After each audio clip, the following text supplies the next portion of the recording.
Mon nom c'est Monsieur Léger, Rémi. J'ai 28 ans. Je m'appelle Teddy Bathilde et j'ai 27 ans. Qu'est-ce que la disco soupe? Qu'est-ce qu'il y a Disco Soup enfin, moi ce que je pense, c'est donner à boire à n'importe qui dehors. Et tout ça, c'était fait avec les produits que nous a donné les grandes surfaces. Un moyen bénéfique, un moyen agréable de montrer aux gens qu'il y a trop de gaspillage alimentaire et qu'ils se rendent compte qu'il y a moyen aussi de ne pas en faire et qu'ils n'en fassent plus. Une prise de conscience, quoi. Prise de conscience, mais de manière agréable. Comment s'est passé cette disco soupe? Est-ce que ça s'est bien passé? Il y a eu une bonne ambiance? Bonne ambiance et ça fait rire aussi, enfin ouais, c'est sympa. Moi, pour commencer, je savais pas trop où j'allais, parce que j'ai jamais fait ça, des Disco Soup auparavant. Maintenant, j'en ai fait une, c'est sympa, c'est sympa. Faut travailler, faut y mettre la main à la pâte, oui, c'est vrai. Mais sinon, c'est sympa. On rencontre des gens, c'est super. Quel rôle avez-vous tenu en fait pendant la disco soupe? Qu'est-ce que vous avez fait concrètement? Le mec qui alpaguait les gens en se baladant dans le parc, avec une perruque. Ça permet d'être bien visible. Et vraiment que les gens tout de suite soient intéressés. J'ai coupé les fruits, les fruits pour pouvoir les redistribuer aux personnes qui viendront manger. Vous aussi, vous vous êtes aussi occupé de la musique qui donnait l'ambiance de l'événement, tout ça. Vous vous occupiez de la sono, entre guillemets. Oui, on peut dire ça comme ça, alors du coup, ouais. Pouvez-vous décrire en quoi consiste votre engagement? Je suis engagé dans une association assez connue, je trouve, qui s'appelle les Restos du Cœur. J'y travaille tous les jeudis et je fais de la distribution de nourriture tous les jeudis matin, de 8h30 jusqu'à midi et demi, ça occupe bien. Ça fait plaisir de faire ça et de rendre service aussi. Vous n'avez pas d'engagement, vous n'êtes pas engagé dans quelque chose en dehors du CAJ, quoi. Pour l'instant, non, non, non. D'accord. Pour l'instant, non. Est-ce que vous aimeriez bien vous engager en fait? Oui, d'être à 100% dedans, je serais... si c'est moi qui le choisis, si tu m'imposes pas, si c'est moi qui choisis, donc ça va forcément me plaire.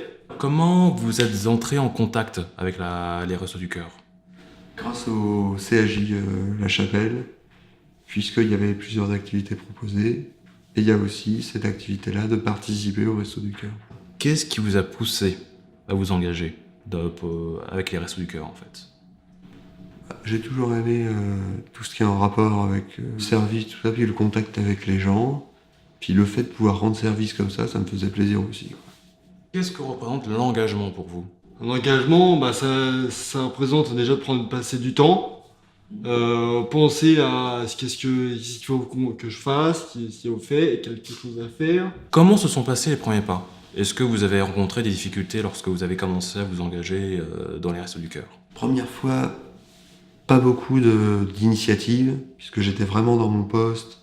Je savais pas à quel point on pouvait se permettre de bouger. J'étais vraiment trop dans mon poste. Je distribuais seulement, on va dire, je distribuais seulement mes conserves d'haricots verts. Et ensuite, j'ai compris vraiment comment ça fonctionnait. Je prends vraiment les initiatives, je peux changer de poste comme il y a besoin. J'ai compris tout le système et je vais savoir discuter, poser la question à telle personne, savoir lui rendre sa carte, faire toutes ces choses-là, j'ai complètement compris. Savoir dire à telle personne, mais il manque du lait à tel endroit, faut pouvoir en remettre, j'allais en remettre. J'ai compris tout le système des Restos du Cœur et je sais aider à tel ou tel système, changer de poste s'il y a besoin, toutes ces choses-là, elles viennent au fur et à mesure et maintenant je les ai complètement acquises, quoi. Vous avez, par exemple, à la Disco Soup, vous avez rencontré des difficultés? L'organisation, oui, moi, comme je n'avais pas fait des Disco Soup auparavant, je savais pas sur quoi exactement j'allais aller. Et moi, si on me disait demain tu retournes comme hier, comme mercredi, j'en dirais je viens, ok, sans souci, je sais qu'est-ce qui va m'arriver, qu'est-ce qu'il faut faire, je sais. Alors je l'ai fait. Qu'est-ce que cet engagement vous a apporté? Et qu'est-ce que ça a apporté aux autres aussi? Ça a apporté aux autres, à tous les gens, ça leur aide au jour le jour, ça les aide à vivre, on va dire, puisque je leur donne la nourriture et tout ça. Et pour moi, ça me rend heureux de faire ça. Voilà. Est-ce que vous encourageriez d'autres personnes à s'engager, en fait, aussi? De s'engager, oui, donc gratuitement, oui. De s'engager bénévolement, oui, c'est sympa. Si ça dure que 6 mois, même moins que 6 mois, c'est là le geste qui compte. C'est pas forcément difficile de faire, par exemple, les Restos du Cœur. Quand bien même si tout le monde en fait un petit peu, on est 40 millions en France, c'est un tout petit exemple. Tout le monde donne 1 euro, ça fait 40 millions d'euros, il n'y a plus de pauvreté, enfin, des tout petits trucs comme ça. Tout le monde en fait un petit peu, ça devient énorme. Donc là, peut-être pour le Resto du Cœur, ne serait-ce que 2 jours, si tout le monde fait comme toi, bah ça aide pendant 80 millions de jours. Enfin, plein de petits trucs comme ça, faisant un tout petit peu, et ça peut que aider pendant énormément. Et de toute façon, essaye au moins pendant 2 jours et tu verras que sans doute, tu vas pouvoir faire 4, 8. Moi, c'est ce que j'ai fait. J'ai essayé pendant 2 jours et finalement, j'ai été convaincu. Essaye, tu verras les Restos du Cœur. Essaye un petit peu, tu verras, c'est pas compliqué. De toute façon, je le fais avec toi. Merci beaucoup, Rémi, de nous avoir accordé de votre temps libre. De rien, merci. Très bien. Bon, coupé alors.